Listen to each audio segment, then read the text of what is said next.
omukoro go kurundana sente zo kumalira ekereziya St Peter and Paul gutangire n'ekitambo kya misa ekyebembiro Reverend Father Severus Ndugwa Oruvika General witware ryambarira kandi ogu hajumirire emitwarize yo kwebaganisamu hamwe n'obwinazo bukanyura mu ihanga.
Abebembezi basimira enkwatanisa rwagati y'amadini omukora emirimo y'ebyentunguka kandi baraganise kugumana bakwatanisa nabo.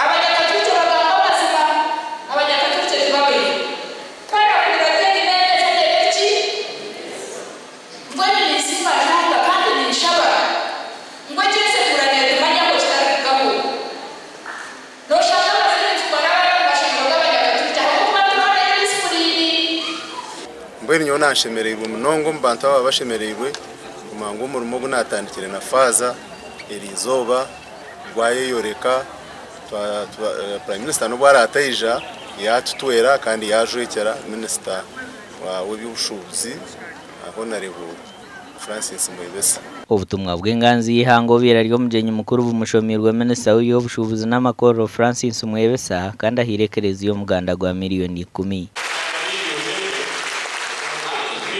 Omuganda makora abakristayo bekanisa ya Bushura Church of Uganda herukushango muri Archdiaconry ya Varum district ya Rwanda bashorize miliyoni 5 kubahwera okombeke kanisa yo mutindo. Tarazaha makanisa abantu babushura mwe bari muno gakorora jabana muri abakatiza ruhanga kandi mu ryeco bazimanda bashabangwa abana tongere tubashomese umwana yabo mushomese zetawara kushara. Okurijira hara agure bandebaho olmeya wa town council ya Hamhambo nibetenga sente zirengere miliyoni 200 okumaririza omurmogo. Eshonga nkurera tumatwaye nangwe kanisa yitu tujihanguse ebe kanisa mpango oraranza abantu hati bari kuzara kutura batushomire kushira munonga mu biro bikuru ekanisa ebanche munonga otuma abana bato twaje baza kushomera handi. Omukushabo kubireho Ronald Arnito rio mushomesa we kanisa ya Vare nwavurire kandi ogayerekere kukishikire abakristayo kwejombera omukombeka hekari ya Ruhanga. Namwe shayire nakwika buronka imukahari aisha kwatanise n'umutwe mukuru buronka atakizibe chite chaine otine kasharaganise tukwatanise cyombeke njinji ya mukama abone kujituramu abone kujishemererwamu tubone kujimuhimbisizamu twine space. Gashaka Richard Nahabwe na Job Namanya.